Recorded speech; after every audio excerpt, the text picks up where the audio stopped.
കണ്ണൂർ സർവകലാശാല സംഘർഷത്തിൽ 220 പേർക്കെതിരെയാണ് കേസെടുത്തത്. SFI, KSU, MSF നേതാക്കൾ ഉൾപ്പെടെയുള്ളവർക്കെതിരെയാണ് കേസെടുത്തിരിക്കുന്നത്.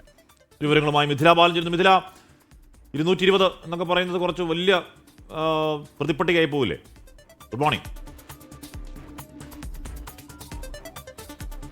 Good morning Ashmi.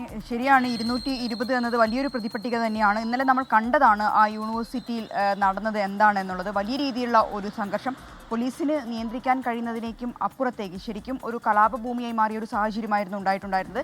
ഈ ഒരു സംഭവത്തിൽ, ഈ ഒരു സംഘർഷത്തിലാണ് ഇപ്പോൾ 220 പേർക്കെതിരെ കണ്ണൂർ ടൗൺ പോലീസ് കേസെടുത്തിട്ടുള്ളത്. ഇതിൽ 20 പേര് കൃത്യമായി പേര് വിവരങ്ങളുണ്ട്.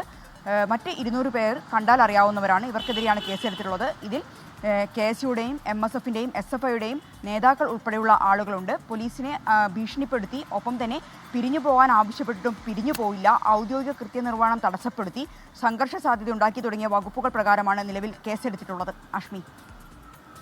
ഓക്കെ, മിഥില ബാലനാണ് ആ വാർത്തയുടെ വിവരങ്ങൾ നൽകിയത്. ഇന്നലെ വലിയ സംഘർഷമായിരുന്നു അവിടെ എന്ന് പറഞ്ഞാൽ. പിന്നെ നേതാക്കൾ അവിടെ എത്തി നിയന്ത്രിച്ചുകൊണ്ട് മാത്രമാണ് കൈവിട്ടുപോയി, കുറച്ചൊക്കെ കൈവിട്ടുപോയി. ഹെൽമെറ്റൊക്കെ എടുത്ത് അടിയൊക്കെ ഉണ്ടായിരുന്നു. അതെ, ജനാധിപത്യം എങ്ങനെയാണെന്ന് പഠിക്കുക, അതിനുവേണ്ടിയിട്ടാണ് ഇതൊക്കെ ചെയ്യുന്നത്. പക്ഷേ എങ്ങനെയായിരിക്കരുത് ജനാധിപത്യം എന്നതാണ് ഇന്നലെ നമ്മൾ കണ്ടത്.